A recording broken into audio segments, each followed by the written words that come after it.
Salve. David Cameron, l'ex primo ministro inglese contrario all'uscita dall'Unione Europea, alla Camera dei Comuni prima del referendum che avrebbe poi sancito la Brexit, dichiarava: oddio mio.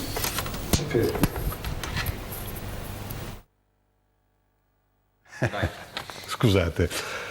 David Cameron, l'ex primo ministro inglese contrario all'uscita dall'Unione Europea, alla Camera dei Comuni prima del referendum che avrebbe poi sancito la Brexit, dichiarava: il nostro messaggio a tutti è che noi vogliamo un Regno Unito che abbia il meglio dei due mondi, tutti i vantaggi di posti di lavoro e investimenti che derivano dall'essere nell'Unione Europea, senza gli svantaggi di essere nell'euro e delle frontiere aperte. Trattato di Schengen, per poi ribadire: il Regno Unito resterà fuori da tutto ciò che in Europa non funziona per noi. Noi saremo legalmente protetti dal far parte di un'Unione Europea più ristretta. In parole semplici, noi inglesi mangiamo la polpa mentre gli altri paesi europei si becchino le ossa.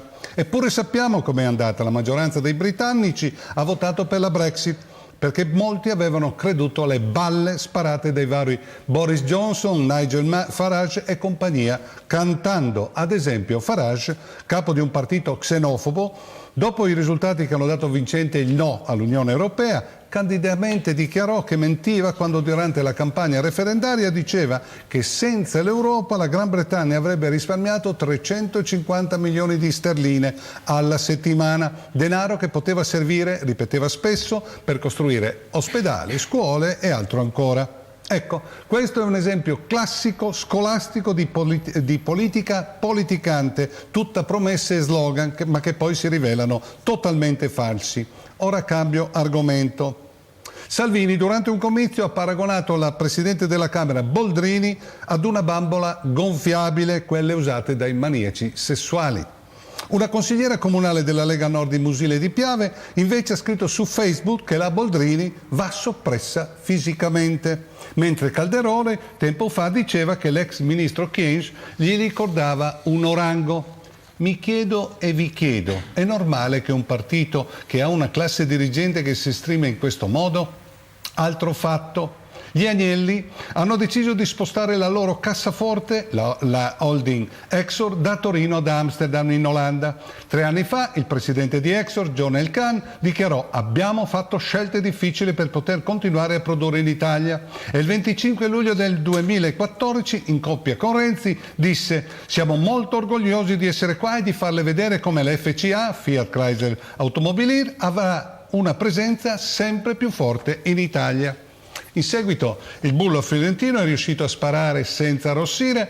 Marchionne ha fatto per l'Italia più dei sindacati. Ora il Can, nipote dell'avvocato, e Marchionne, amministratore delegato, hanno portato definitivamente l'amministrazione dell'azienda, pagando ovviamente anche il fisco, in Olanda, ma nessuno del governo ha fatto una piega e neanche i media nazionali hanno sufficientemente sottolineato che gli Agnelli, dopo oltre un secolo di storia e dopo essersi abbeverati di diversi miliardi dallo Stato, facciano fagotto e se ne vadano in altri lidi.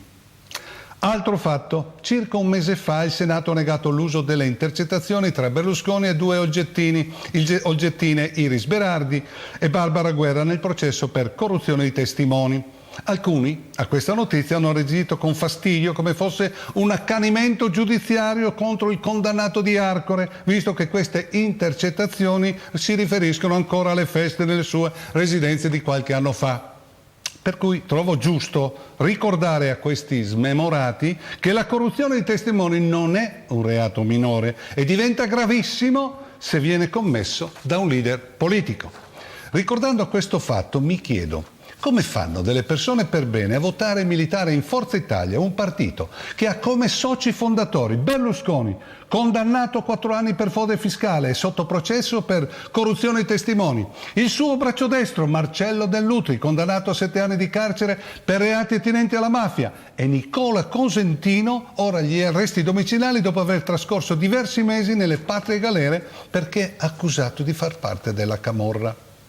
A me pare che questi siano dei fatti sui quali dovremmo riflettere. Ora cambio pagina, ma non argomento. La settimana scorsa Danilo Narduzzi, capogruppo della Lega Nord in Consiglio regionale della scorsa legislatura, ha patteggiato una pena di 22 mesi di carcere per aver speso dei soldi pubblici regionali non inerenti all'attività politica del suo gruppo, come ad esempio pagare 6 euro per un suo ingresso in una spiaggia di Trieste oppure per l'acquisto di cosmetici o dei gioielli e altre cosute simili.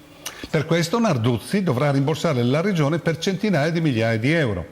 Anche il presidente dell'assise regionale, sempre della scorsa legislatura, il leghista Edward Balaman, è stato condannato a 9 mesi di galera per aver fatto la cresta, come un rubagalline, su dei biglietti d'aereo e altro ancora. Ebbene, queste due illustre personcine, qualche anno fa, quando erano all'apice del loro potere, si sono battute allo spasimo per chiudere, riuscendovi, l'ambulatorio per migranti all'interno dell'ospedale civile di Pordenone perché, dicevano, costava troppo alle casse regionali, mentre il costo era di soli 5.000 euro annui, perché questo presidio medico era gestito volontariamente e gratuitamente dal personale medico. Ora devo chiudere quest'isola perché mi sento di uno schifo e una nausea che mi sta salendo davvero a livelli troppo pericolosi. Ci vediamo non questo prossimo giovedì, ma giovedì 25 agosto.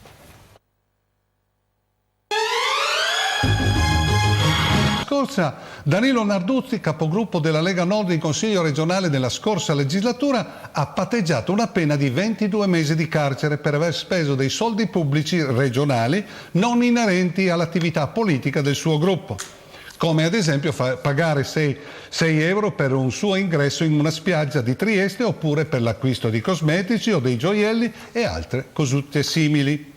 Per questo Narduzzi dovrà rimborsare la regione per centinaia di migliaia di euro. Anche il presidente dell'assise regionale, sempre della scorsa legislatura, il leghista Edward Balaman, è stato condannato a 9 mesi di galera per aver fatto la cresta, come un rubagalline, su dei biglietti d'aereo e altro ancora. Ebbene, queste due illustre personcine, qualche anno fa, quando erano all'apice del loro potere, si sono battute allo spasimo per chiudere, riuscendovi, l'ambulatorio per migranti all'interno dell'ospedale civile di Pordenone perché, dicevano, costava troppo alle casse regionali, mentre il costo era di soli 5.000 euro annui, perché questo presidio medico era gestito volontariamente e gratuitamente dal personale medico. Ora devo chiudere quest'isola perché mi sento di uno schifo e una nausea che mi sta salendo davvero a livelli troppo pericolosi. Ci vediamo non questo prossimo giovedì, ma giovedì 25 agosto.